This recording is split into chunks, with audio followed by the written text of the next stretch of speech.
Hey, what's up? Welcome to Terra Nova. Welcome to those of you watching online. So glad you are here. So glad you guys are here in the room. Great to see you for part 2 of our series with a weird title, How to Be Rich. Because everybody's always talking about how to get rich. We live in a world that's constantly telling us that we need to get richer, how to have more, enticing us to want more. But nobody really talks very much about how to be rich. In other words, once you get rich, how do you be good at being rich? Because it's one thing to be rich, and it's another thing to be good at it. And we've all seen people who are bad at it, right? In fact, last week, I said that studies consistently show that the more Americans have, the less they give. The more Americans have, the less they give. That's right. In fact, U.S. households with combined incomes under $50,000, which is well below the U.S. median household income, excuse me, but when the household income is below $50,000, those households give on average to charitable giving 8% of their income. But once the household income reaches $100,000, their giving drops to 2.9%. And from that point forward, the richer we get, the less we give in terms of percentage. It's one thing to have extra, to have more, and it's another thing to be good at it, right? And so that's why I'm so excited over the next few weeks that we're talking about this, but not just talking about it, we're actually doing something about it. As I said last week, we're going to practice being good at being rich just in case you ever get rich or maybe find out that you already are. And so this series is actually based on some words that are written in a letter by a guy named Paul, or Apostle Paul, St. Paul, to a young colleague of his named Timothy. Timothy had been a mentee of Paul's for many, many years. Paul was actually instrumental in Timothy becoming a follower of Jesus to begin with. And years later, Timothy is facing the complex challenges of leading the Jesus community in the city of Ephesus. And Ephesus was a very important city. It was the capital of the Roman province known as Asia, which is now modern Western Turkey. Very important city, very prestigious city. And Paul is talking to Timothy about all of these complex leadership challenges because the values of the Jesus movement were just so dissonant with the values, the culture of the world around them. It created all these complexities. And so towards the end of the letter, Paul is addressing the issue of wealth and of haves and have-nots. And here's what he says. He says, Timothy, here's what I want you to say to rich people. Here's what I want you to say to the haves in your community, how the Jesus way actually shapes their lives. He says, command those who are rich in this present world. Now, it would probably be easy for a lot of us to just kind of skim past that right there and move on to maybe something that's a little more relevant to us, because clearly that's got nothing to do with us.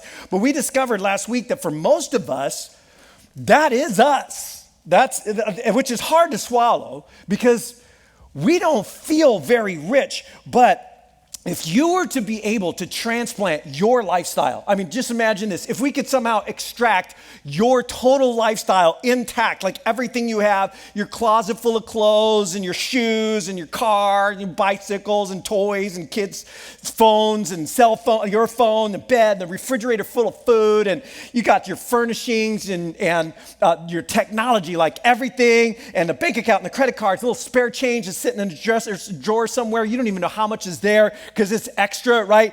And then like your utilities, your running water, electricity, the places where you shop, your coffee place. Yeah, if we could somehow take your whole lifestyle and extract it intact and plop it down into just about any place on the planet, the people who live in that place would look at you and they would look at me and they would say, you're rich. You're rich. And you would look around and you would feel rich. Some of you have actually been in some of those places. You would feel rich, maybe embarrassingly so. But here's the thing we said last week. You don't live in that village. You don't live in that place. You live in Orange County. And consequently, you could be rich and not know you are rich and not feel rich. And the problem with that is as long as we don't feel rich or believe we are rich, we may never really act rich or learn how to be rich. And the danger is that we could all just keep trying to get rich and get richer and continue to act poor, to act as if we are not the recipients of unbelievable wealth and gifts and resources, the responsible for like a disproportionate percentage of the world's wealth and resources, even though many of us crossed that line from not rich to rich maybe years ago. Timothy, I want you to command those who are rich in this present world. Now, what do you think he's going to say? Like, what would you say? Imagine what you might say if you had a bunch of rich people in front of you and they were actually listening. Like, what advice? What's he going to say? Command those who are rich in this world. And Paul gives Timothy 2 nots and 2 do's. Like, here's how not to be rich, and then here's how to be rich. He says, Timothy, here's what you say to them. First thing he says, you command them not to be arrogant. How did he know? How did he know? First things first, man, when you get around a bunch of rich people, you tell them, don't be arrogant. Literally high-minded, don't feel superior, don't think you're one up to anybody else. In other words, you don't think or feel for even a moment that you're better than another person because of the stuff you got. That's how not to be rich. How not to be rich is thinking that wealth somehow might make me superior. Now, here's the deal. We are smart enough to hide that.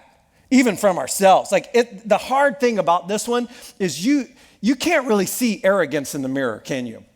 But you can see it in other people.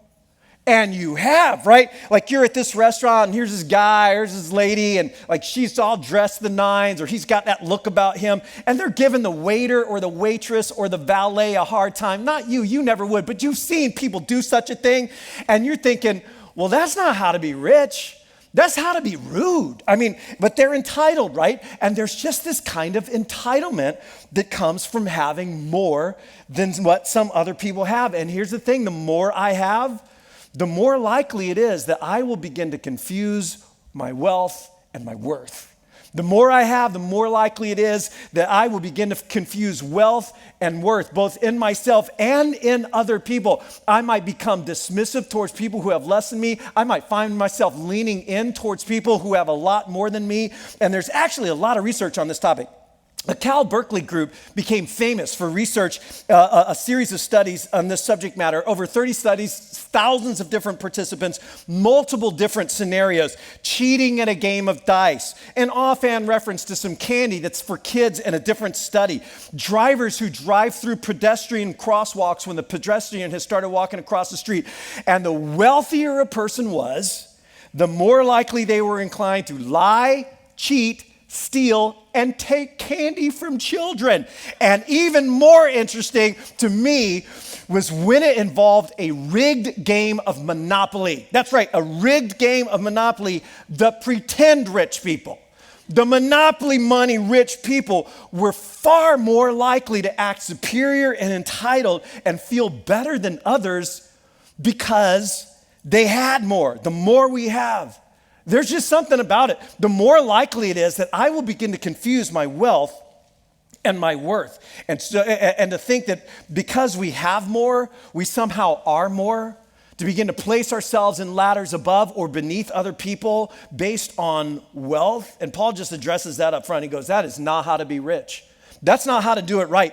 And when you start to have more than you need, and many of us already have more than we need, more than others have, you don't let that go to your head. You don't let that go to your head. And then he takes it a step farther and a step deeper. This is why, and this is powerful. This is powerful. He says, command them, don't be arrogant, nor to put their hope in wealth, which is so uncertain, or literally to put their hope in the uncertainty of riches. The uncertainty of riches. And here's what we do. Here's what we all do. As we gain more, as we begin to have more than we need, the natural tendency for you and for me is to begin to lean into what we have. Just lean into it more, begin to expect to have, to begin to expect to get more, to make plans for that, to build our futures based on that, right? And as we do, we just lean on a little bit more, place a little bit more of our identity, our security, our confidence, our trust in life on what we have, and something begins to happen to your hope and my hope.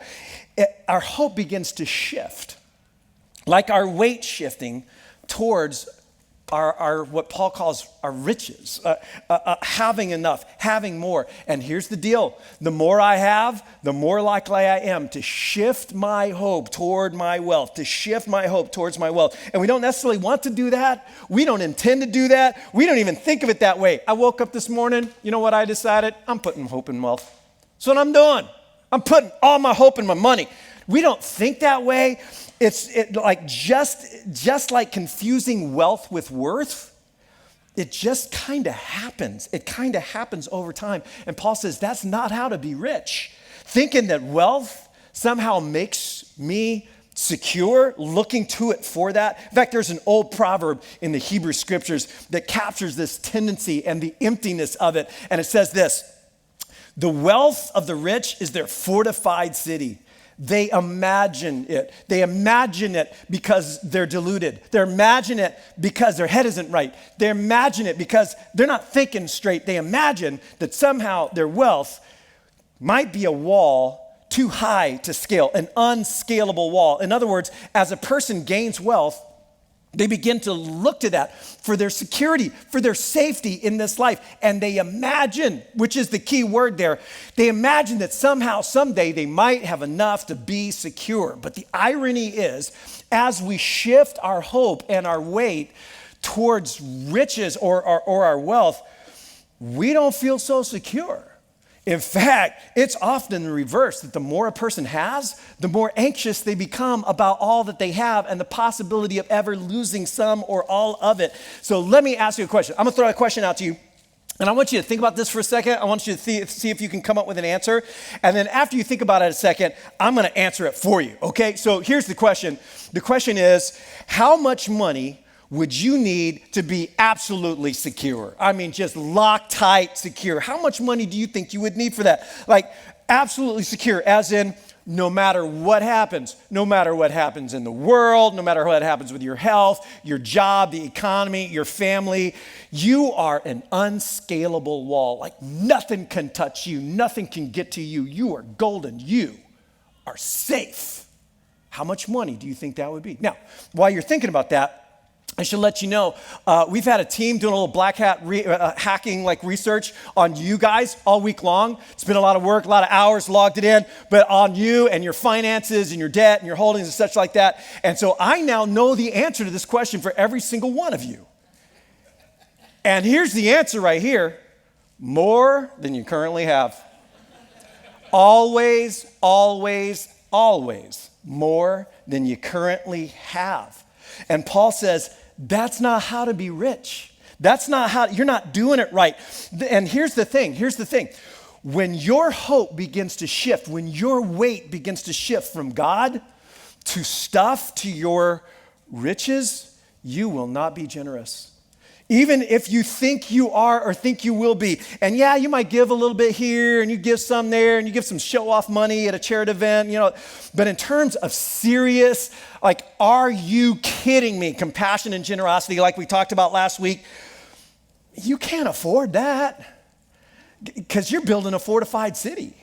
You're building an unscalable wall and it's still not done yet.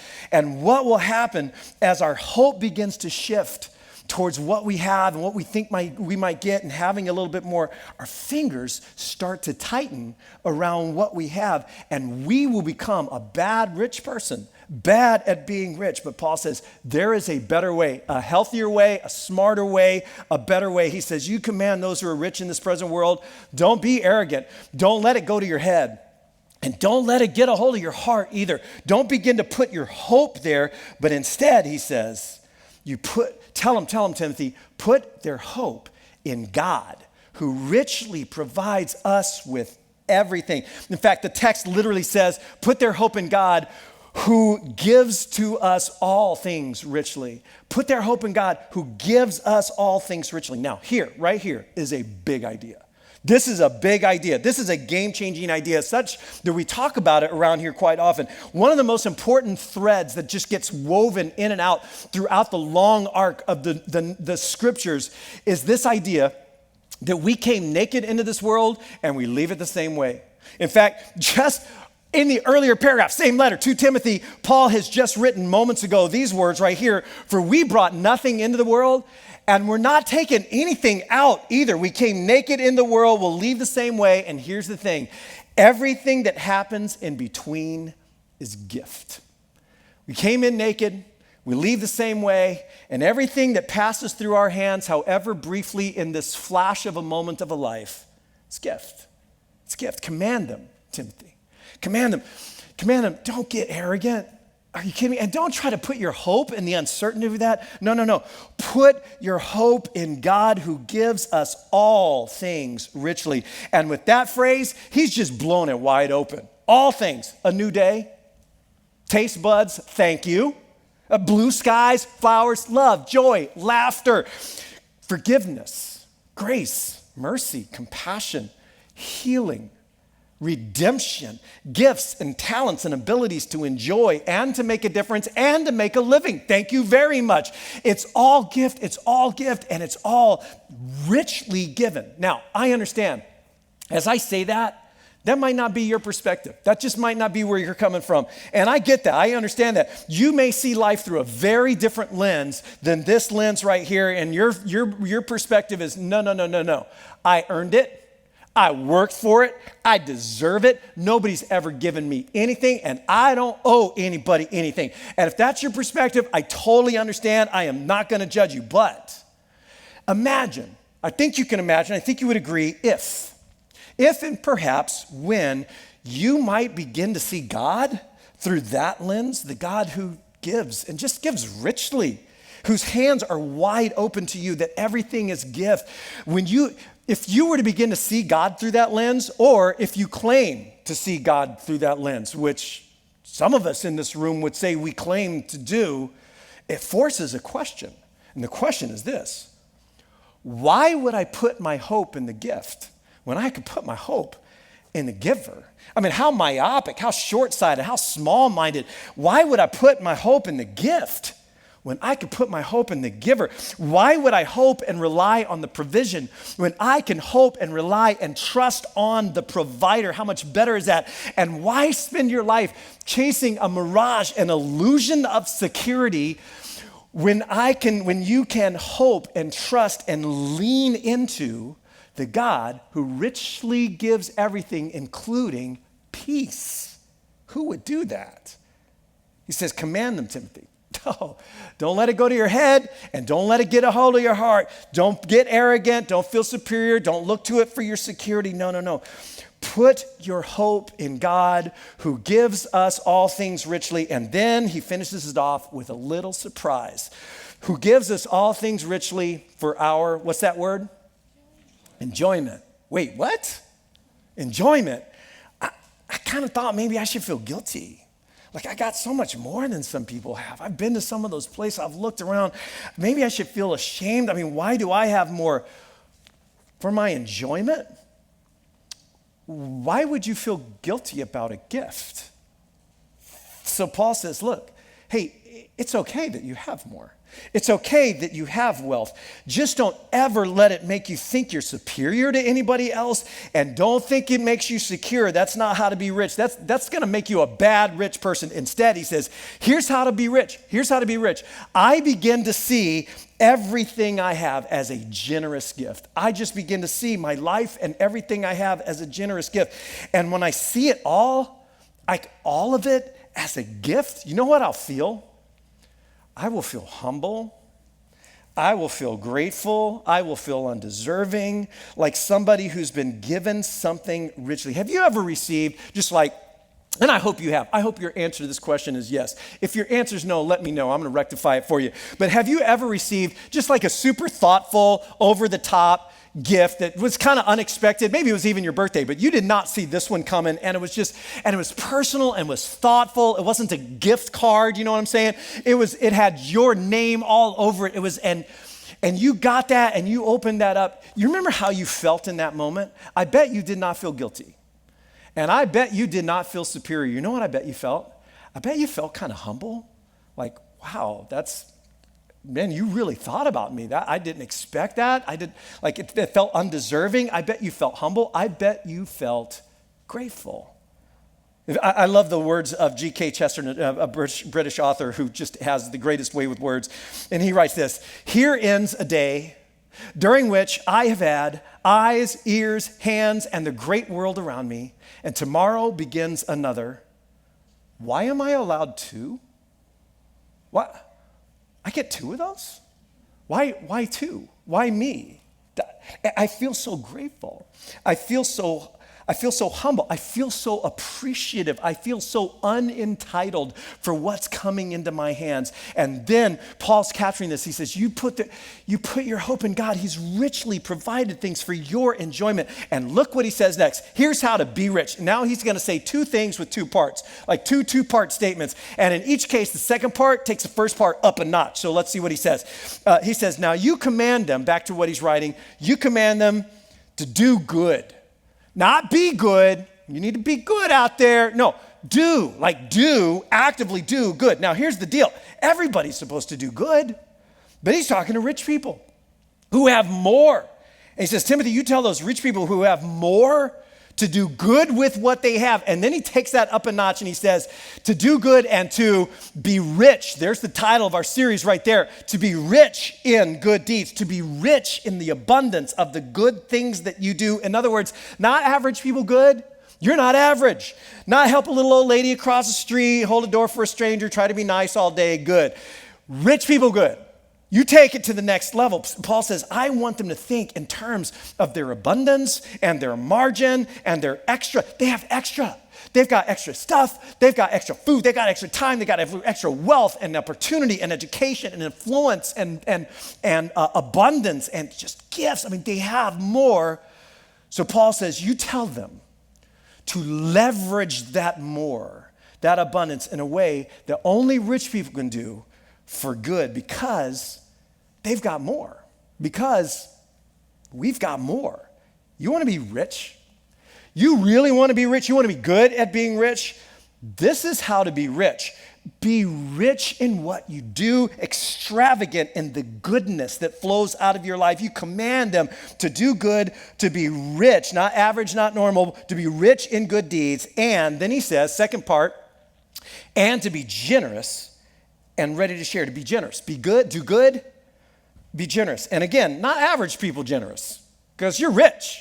Not just average couple of bucks here and there kind of generous. No. You be rich people generous. You give rich money. Like you go, and again, then he takes that line up a notch and he adds the second line, ready to share. Now that phrase we translate ready to share is a single Greek word, koinonikos. And this Greek word koinonikos, it's related to a word that we talk about sometimes around here, the word koinonia. Koinonia is their word for like community, shared life, partnership, a sense of belonging to one another, this shared life. And koinonikos is an adjective to refer to the kind of person who does that, who actually shares their life and shares what's theirs. In other words, if generosity is freely giving out of your abundance, koinonikos is actually taking it the next level and giving of your very own. Koinonikos is, you know what? What's mine is yours. Mi casa, su casa.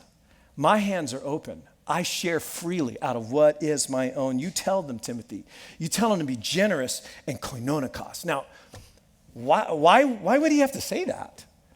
Why does he even need to mention this? I mean, aren't rich people automatically generous? I mean, don't rich people just see through the lens of, hey, I got more. I got like 3. Those people have none. I should share what I have with the people who don't have what I have. Isn't that normal? And the answer is apparently not. Because the more a person has, as studies show, the less they give in terms of percentage or proportion. Now that is a big idea. That last idea of percentage of proportion is a really big idea. In fact, Jesus put his finger squarely on that in a really powerful moment. Jesus and his disciples are in the temple in Jerusalem. And that being in the temple in Jerusalem was a big deal, especially for people from Podunk, Galilee, which they all were. And most people, when they walked into this temple, even if they were city folk, right, they would walk into this place and just be impressed. I mean, it was one of the 7 wonders of the ancient world. It was massive, like everything about it. And people would just be in like, oh. Jesus, however, apparently not so much, didn't usually go that way. In fact, there's a whole scene about this that takes place in Mark Mark's story of Jesus' life. Mark chapter 12, you read the whole chapter on your own. But Jesus is apparently, think about this. Here is an intimidating thought. Jesus is sitting in the temple watching people give. Yeah, just sitting there.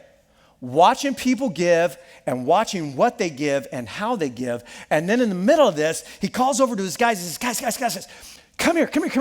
Look at this. I want you to see something. And then Jesus says something that's so brief, but potentially life-changing and life-shaping, especially for me, in terms of how we see what we have and what we give in terms of what we have. And so here's how the story goes. So Jesus sat down opposite the place where the offerings were being put, and there he is. He's like watching people. Yeah, I see you.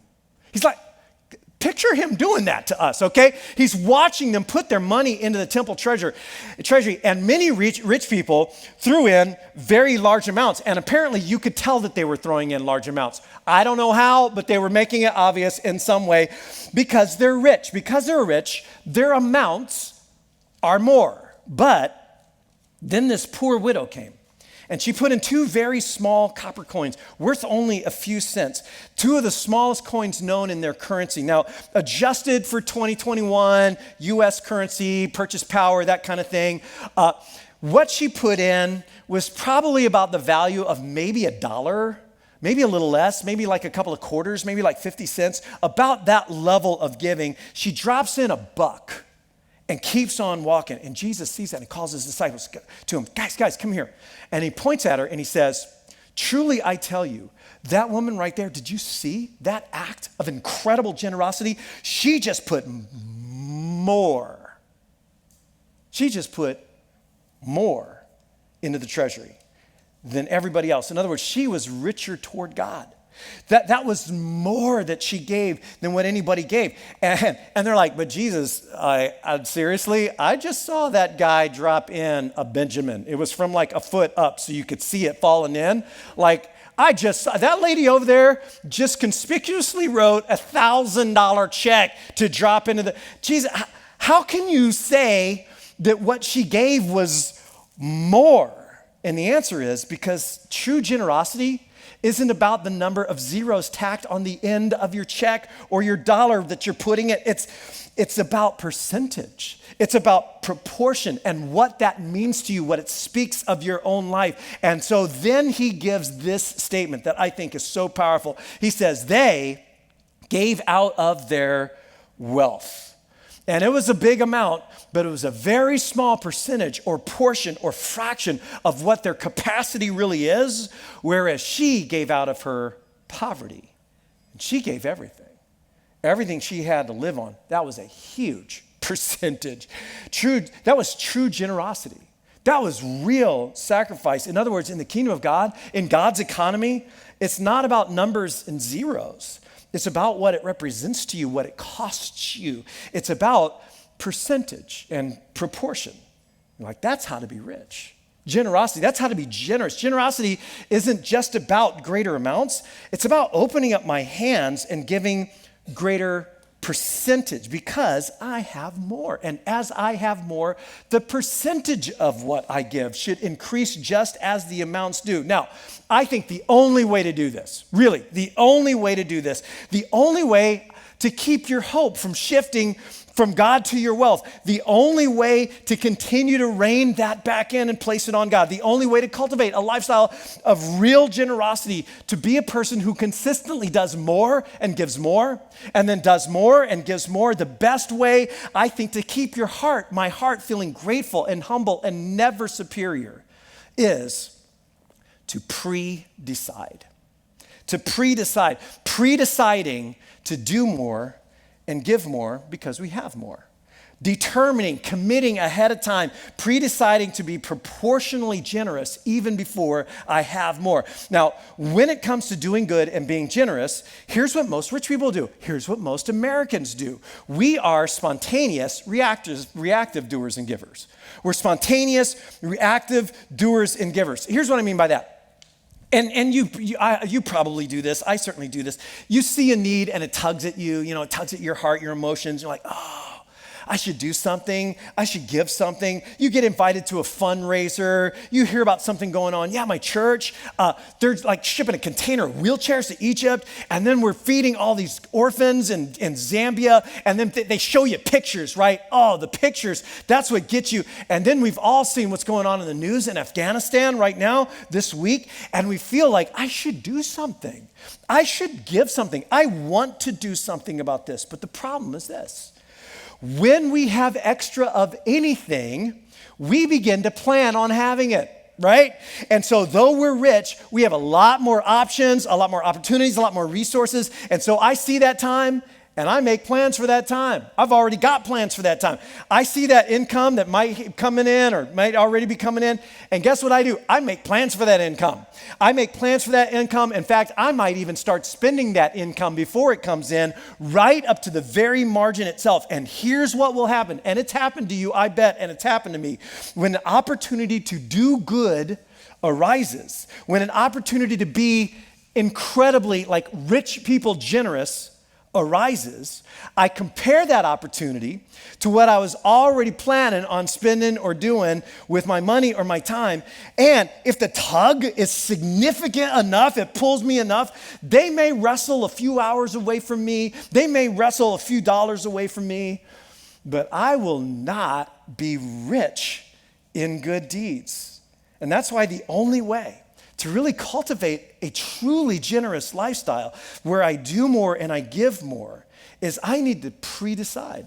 I have to pre-decide to do more and give more before it gets spent. Before it gets spent in my mind, before I'm already making plans about what I'm going to do when I get that raise or that next check, pre-deciding ahead of time a percentage that I'm going to give and planning on that being given so that I'm not just always giving my leftovers and what I feel like I can spare at the last minute, which it often it kind of feels like a lot, and it might even feel more than what you used to give because you have so much more than you used to have, but ends up, when you do a little bit of math, being a much lesser percentage, and I feel all generous, and Jesus is like, not really. You're just giving out of your abundance. That's not costing you anything. Pre-decide. Pre-decide to give and serve and love. Carve it out, commit it before it comes. That's how to be rich, and that's what we're going to do in this series. So that's why we're not just talking about this whole thing. We're going to do something about it. Last week, I talked about practicing being rich and giving like rich people and doing rich people good so that just in case we ever get rich, we'll know what to do to be good rich people. And so here's how it works. On the one hand, we're going to do more. And in fact, in your program, you have one of these flyers right here. You can pull it out and check it out if you want to. We've got a handful of ways that we're going to serve. It begins with Serve Day at the Abbey, which was today. Check. Over 50 people serving up there, getting sweaty, doing hard work. Next step, meals team at Village of Hope. We have two different teams, a team that prepares it and then a team that serves and cleans up afterwards. So there's 2 shifts every third Saturday of every month. The next one coming up is September 18th, and we want to build that team. And as you're looking at this commitment card, you can go, hey, yeah, I can sign up for that, or I can't make this the 18th, but you know what? Put me on that queue for the third Saturdays. I want to be involved in this. Then we've got Kids Feeding Kids coming up in October 1st and 2nd, where we're going to package all these meals we're buying. We got a blood drive happening on October 8th and 9th. And here's one of the cool ones. This is brand new if you didn't hear us talking about it last week. Free community meals, free community dinners. We are going to be opening up every Monday night, every week, we're opening up our facility in partnership with our next door neighbor, South County Outreach, to provide a free meal for anybody in our community who needs a meal. Homeless, near homeless, hungry, lonely, whatever it is, it's a free meal, and it's going to be a good meal. It's going to be good food. And here's what we need. We need 2 teams. We need an eat team and a lead team. That's what I'm calling them. The eat team, that sounds fun. You like to eat, and you're hospitable. So here's the idea. This is a way, and Laval, the director next door, he goes, I want to figure out a way to practice not just generosity, but hospitality. Where in the world does that, what's the space in which that can happen? And we're like, we're in with you on that. So the EAT team just goes, hey, it's every Monday. I don't know if I can be here every Monday, but I'm sure I can make once a month, maybe a couple times a month. I'll just be here and I'll be hospitable. I'll eat good food. I'll talk to anybody who's here. Then we need a lead team that'll put together some of the details. They're taking care of most of it, so it won't be overwhelming, but we want those two teams. And so those are ways to serve, and it's like super simple to sign up. You can find all of this on our website at ourterranova.com/be-rich. You can go to our website and our app and find all of this. But then, in addition to this, we're making it personal. There's this love piece, and the love piece we're calling Love Your Neighbor, and it's this flyer right here, and here's how this works. So we're doing things for people all over the world and all over our county, but this is where we do stuff for the people in your life, your coworker, your neighbor, and it's really simple. You tell us your name and contact information because you're the hands and feet of this. We're gonna do it through you. Tell us a little bit about somebody you just go, man, here's somebody that, things are okay, but they're just really struggling emotionally. They could just use a little love, a little pick-me-up, or maybe they really need some help. They need to get out of a bind. I think I can help them do that if we do it together. You tell us a little bit about their scenario, what your bright idea is, and how much it'll cost, and then you just take this flyer, you throw it in the basket on your way out, and we'll work with it. We'll either approve it, or we'll have some questions for you to kind of follow up and go, hey, give us a little more information so we can do this right.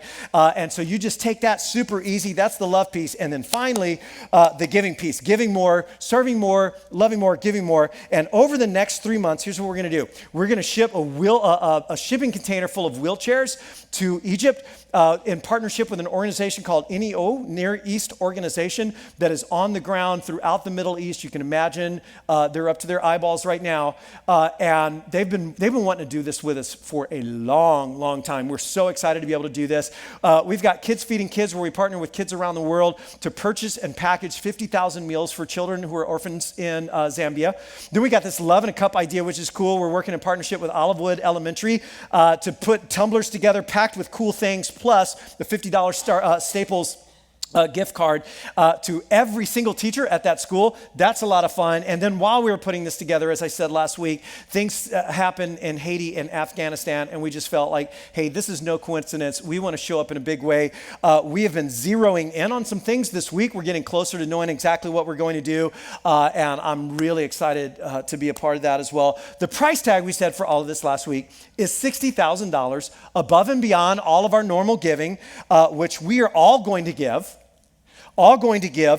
beginning next week over a period of 3 months. So you're going like, okay, so how is this going to work? Here's how it's going to work. If you have this out, I want you to look at this side of this form really quick. Here's how it's going to work. This week, we're giving you this to take home. I don't want you to turn it in today. I don't want you to fill it out today. I really don't want you to feel like twisted and like reactive and doing something spontaneous.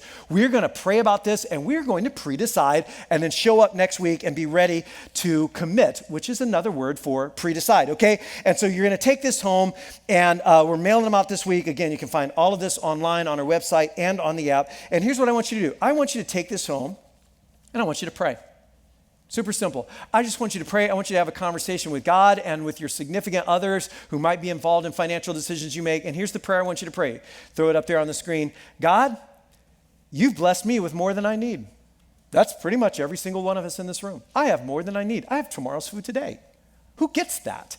I have more than I need. I have more than I need in this moment, and you've richly given me. So how generous do you want me to be with what you've given me? Specifically with regards to this. Or just directly, hey, God, what do you want me to give? So you just have that conversation with God. You can have it throughout the whole week, and then you pre-decide, you think of a number that makes your heart race a little bit, like, I've never given that much before, and you sit down and figure out how you're going to be able to do it. You talk to whoever you need to, and then next week, you're going to bring this back, and we are going to make commitments together. Now, of course, if you forget it next week, as you might imagine, we'll have some here. So you bring it back, and we're going to make our commitments together. And here's how it might go. As you look through this, you might be able to do something one time, like I am in a position right now to be generous right now, and you're able to do something that stretches you or challenges you, and you might be able to do something that's protracted over a period of a handful of weeks over time, where you make a weekly commitment or a monthly commitment, because here's the deal.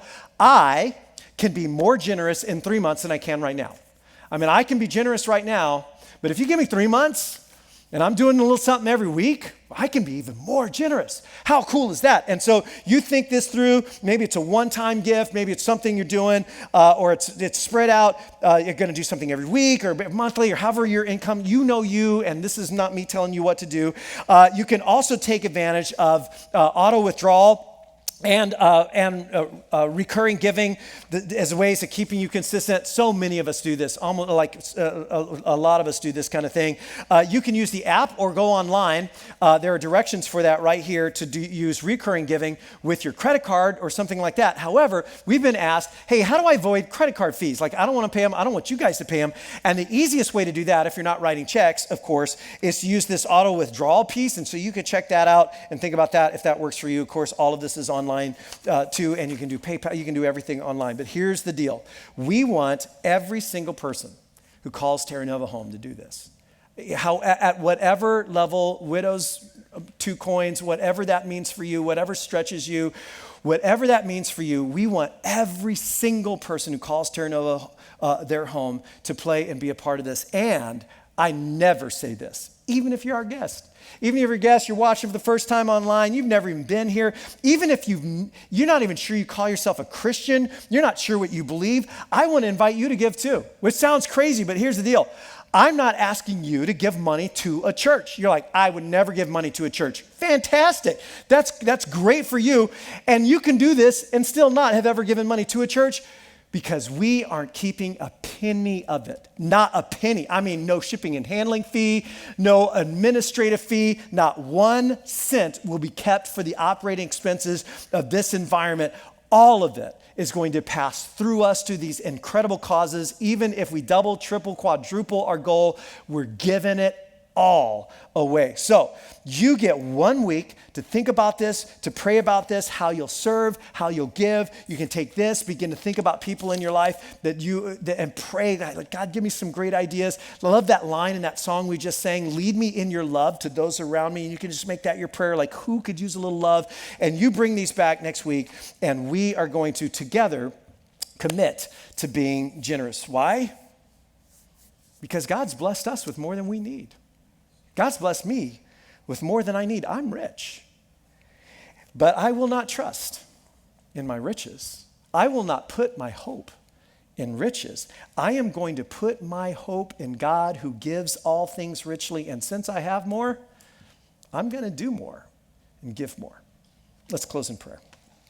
Heavenly Father, thank you for this time. Thank you for just this season of generosity that we get to jump into and be a part of together. Thank you for your grand idea of church, that there is so much more that we can do together than any of us ever would or could do alone.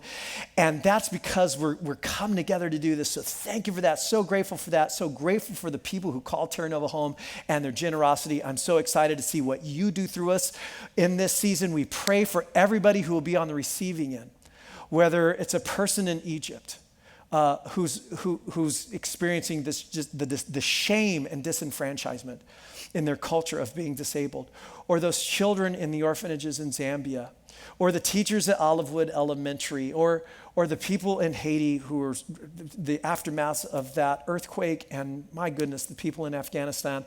And so we just want to pray for all of them who will be recipients of this generosity, that they would know they are loved by you, that they will feel blessed and comforted by you, and that you will continue to give us wisdom in how we can be a part of your redemption and kingdom in this world, because we are all in. I pray that in Jesus' name. Amen. Hey, thank you so much for being here. Thank you so much for joining us online. Before you tune out, again, love to get that Connect card from you that Scott mentioned to you.